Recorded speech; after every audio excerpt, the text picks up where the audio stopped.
Hi everyone, I'm Suzanne Boyd. Welcome to Learn and Share, brought to you by the Commonwealth Project. We hope you not only get something out of this programming, we also want you to share with your loved ones. Talk to them about what you've learned.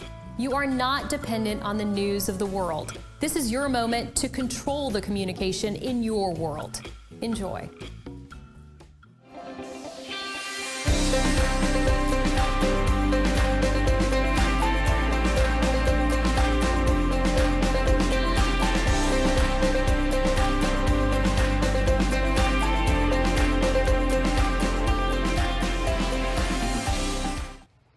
Hi everyone, I'm Suzanne Boyd. Welcome to Learn and Share. Do you have a family heirloom or an antique or a collectible that you've ever wondered, what's it worth?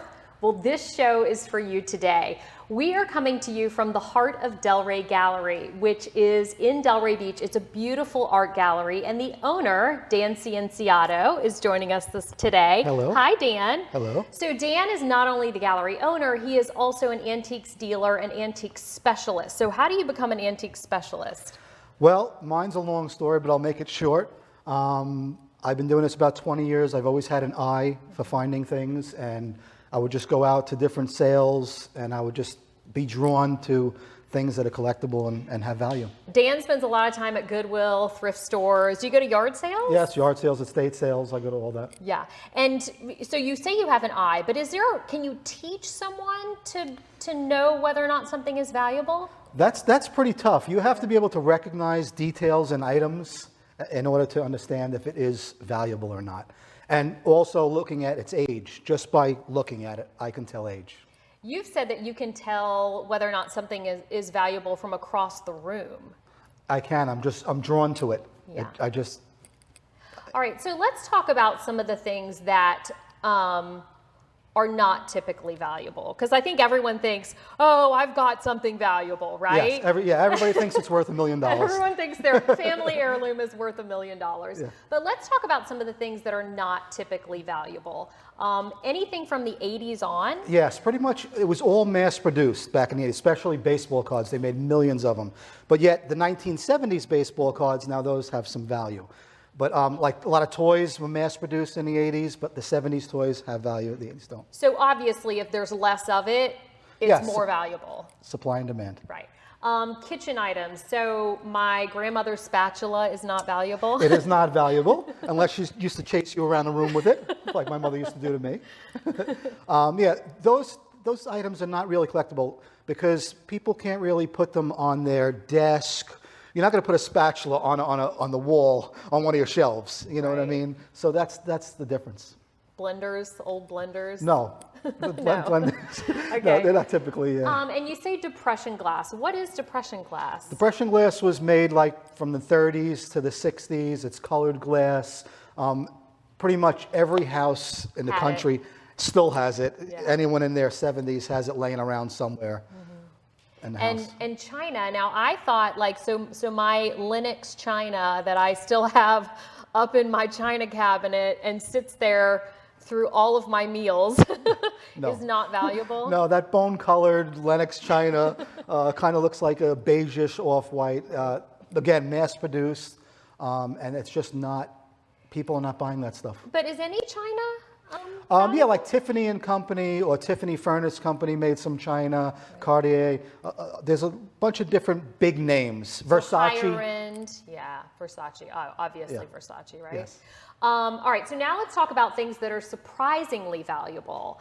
I was surprised by you telling me that vintage clothing can be valuable. Yes, absolutely, especially Levi jeans.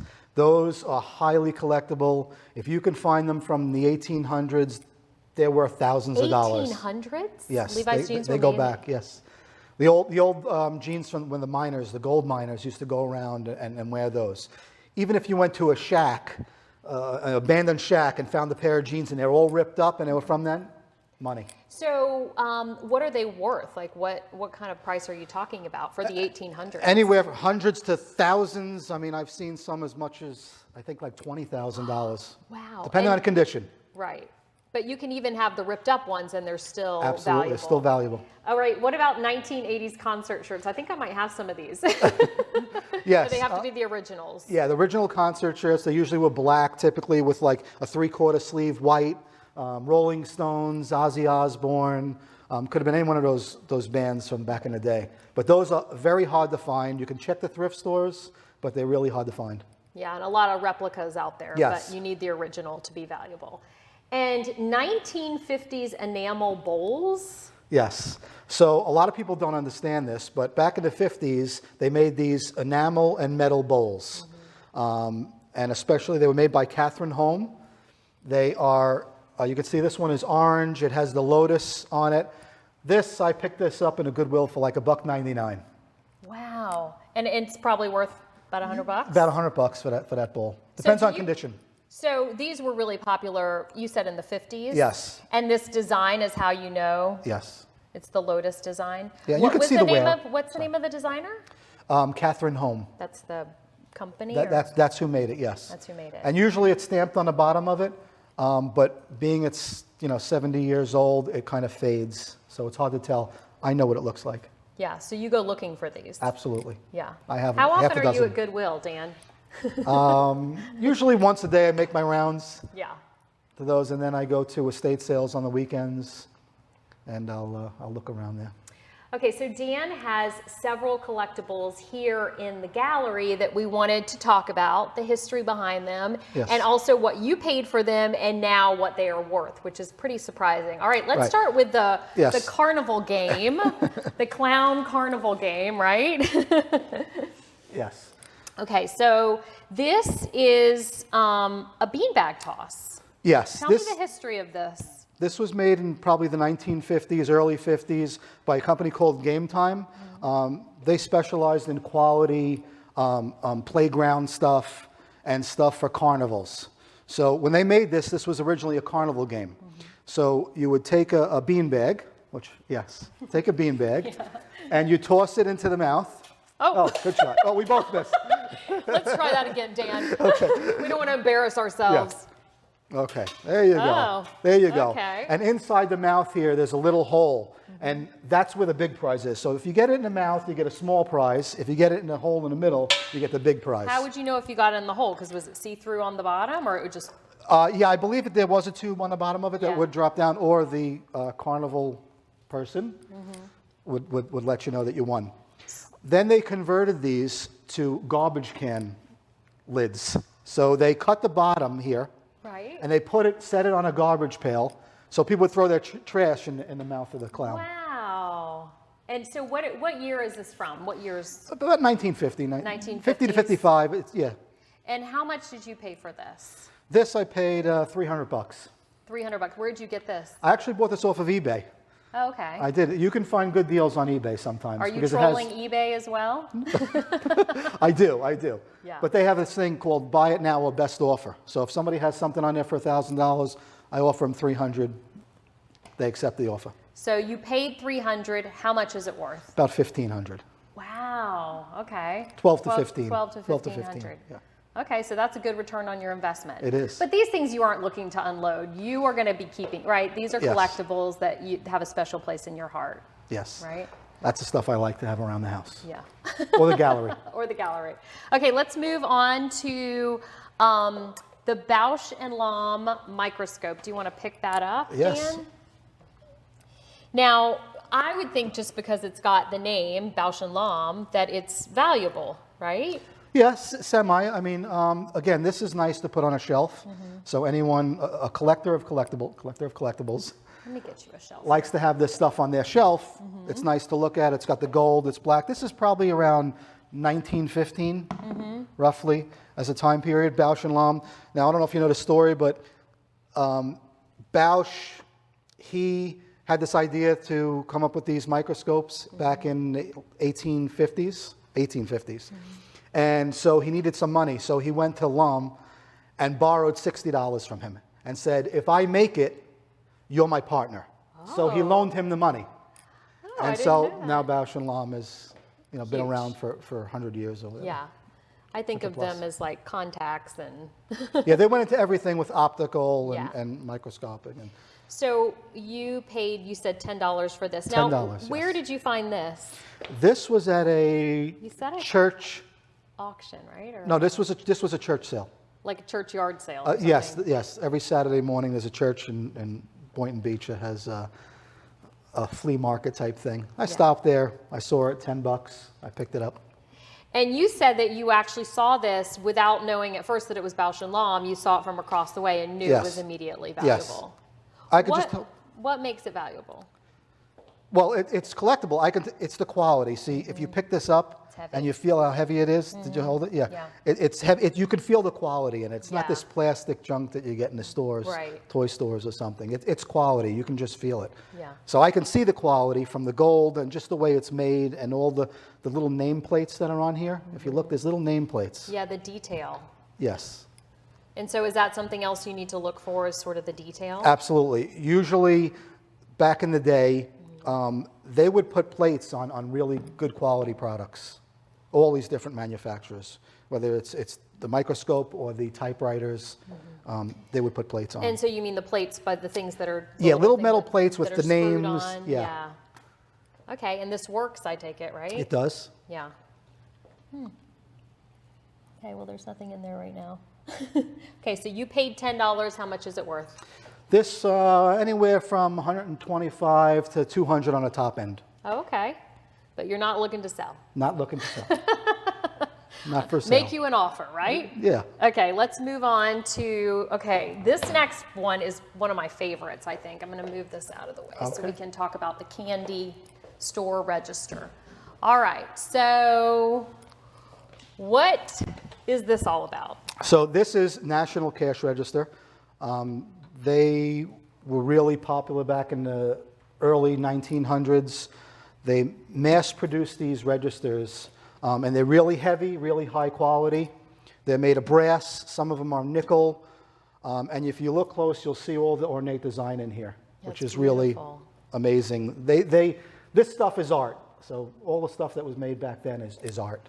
But you said it was mass produced, so Yes, because the demand, so before National Cash Register, people just, of stores, businesses just kept money in a drawer, in a little box. Yeah. So when they came out with this, it was mass produced because... it was so popular. Yes, the demand was huge for it. Right. And when they originally started making these, every cash register was made to order for someone. Oh, okay. And how they made everything different from each other is the nameplate.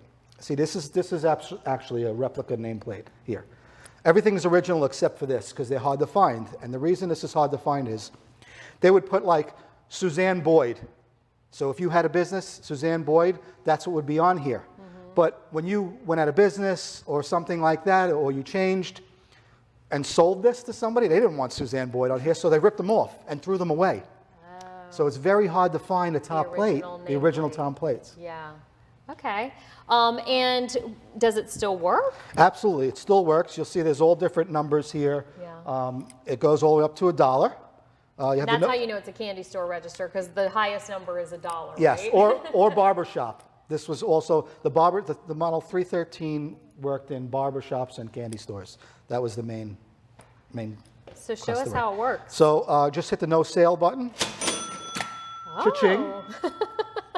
Okay, and then there's the slots here for the coins and your dollar bills. And so, And I love the old roller thing that Yep. kept the dollar bills in, right? Yes. And straight. yeah. Also with this register is this top plate here. Which is marble, right? It is marble. Yeah. And people always wonder, why is it so fancy? Why they put this heavy piece of marble here? Well, this was designed to check for fake money. So when you handed the store clerk a quarter or something, he would go, that sound told them if it was real or a fake slug. Really? And that's how they knew. They had Yes. fake coins back in Absolutely, yeah. the day? Fake money has been around for a long time. Been around a long huh? time, yes. Well, that's interesting. Yeah. All right, and where did you get this, Dan? This I bartered with someone. I paid about $140 for it. For this in one. a barter, yes. Yeah, because you immediately knew that this was a valuable Yes. piece. Yeah, you have a couple of, he has a couple of cash registers here in the gallery. Would you say this is your favorite? Yes, this is one of my favorite. I love mechanical things. Yeah. And actually, one other thing that I didn't show you here is when you open this lid, Oh, wow. is in here. Okay. Now, there's a beautiful. counter in here. That tells you how many times this lid was opened. And the only person that's supposed to go in here is the owner.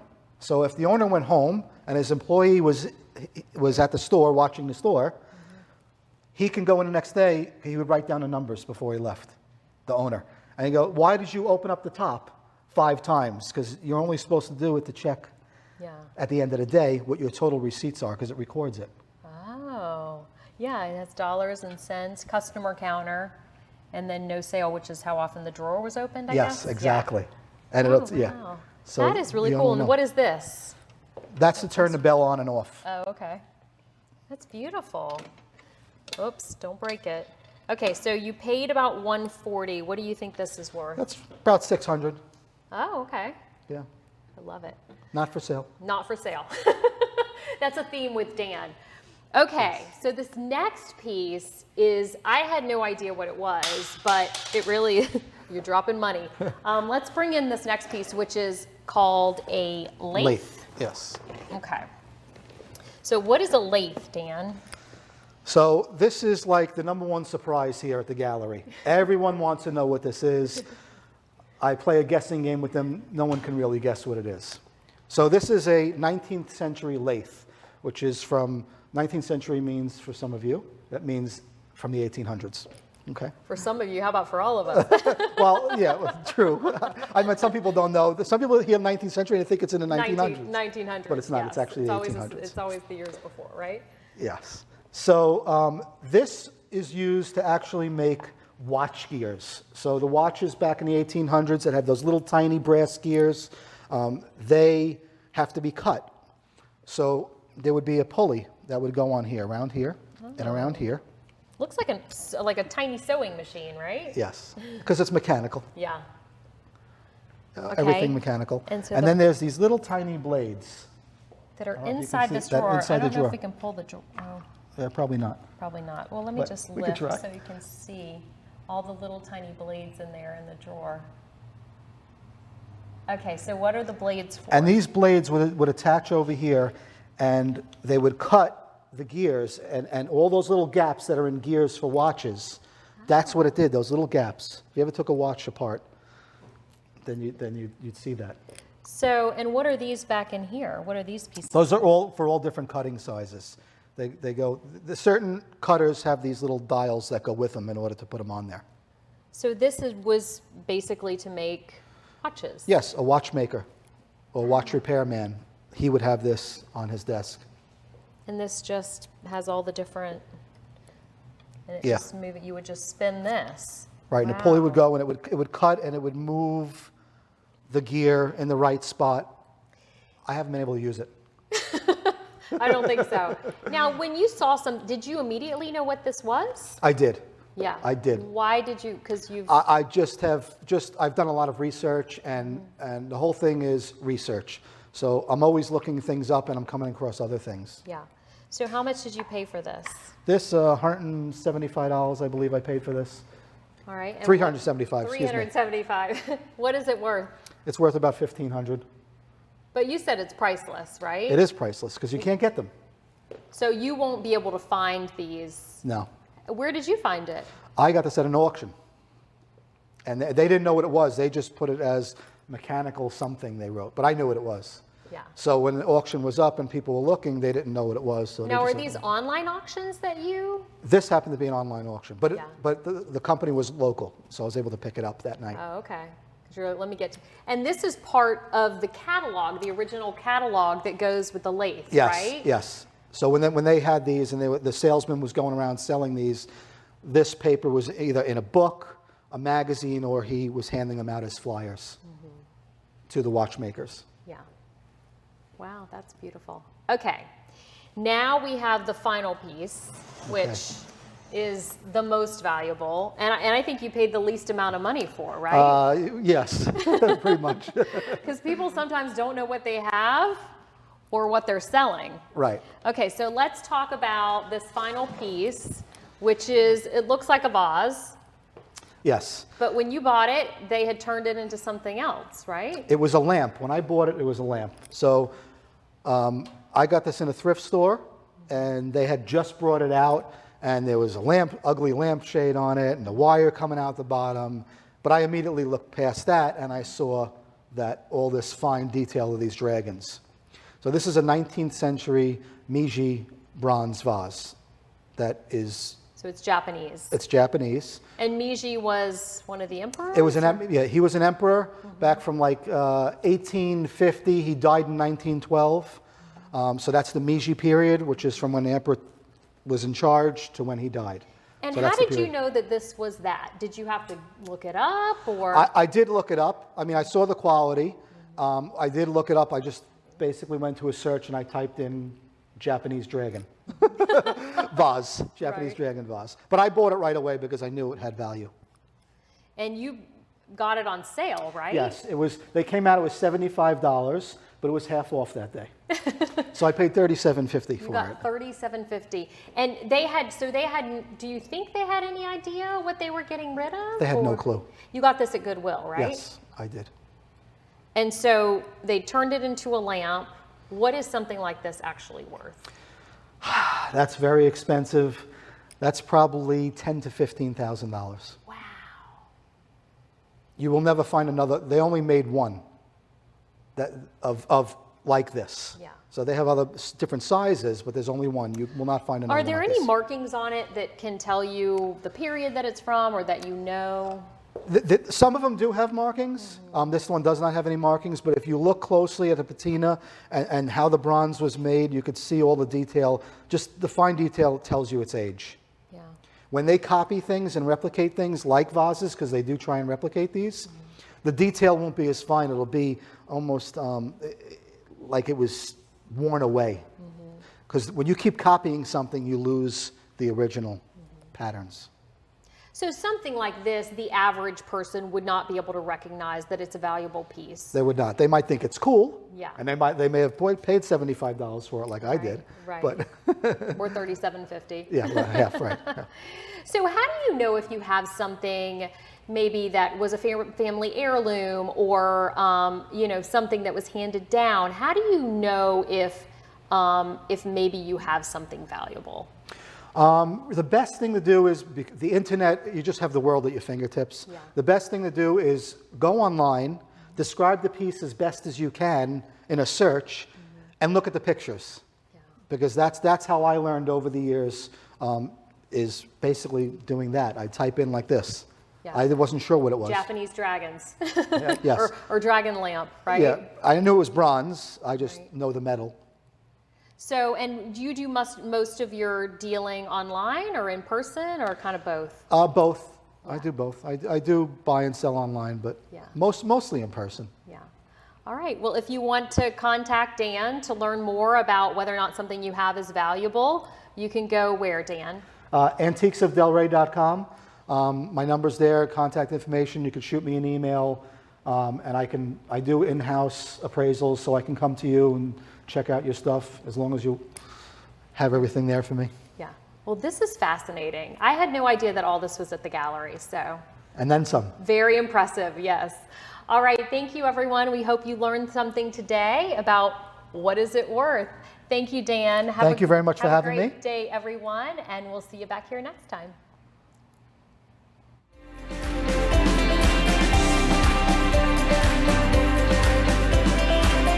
Okay, get your phone, tablet, or computer out and share what you just learned with your friends or family. Talk to them about it.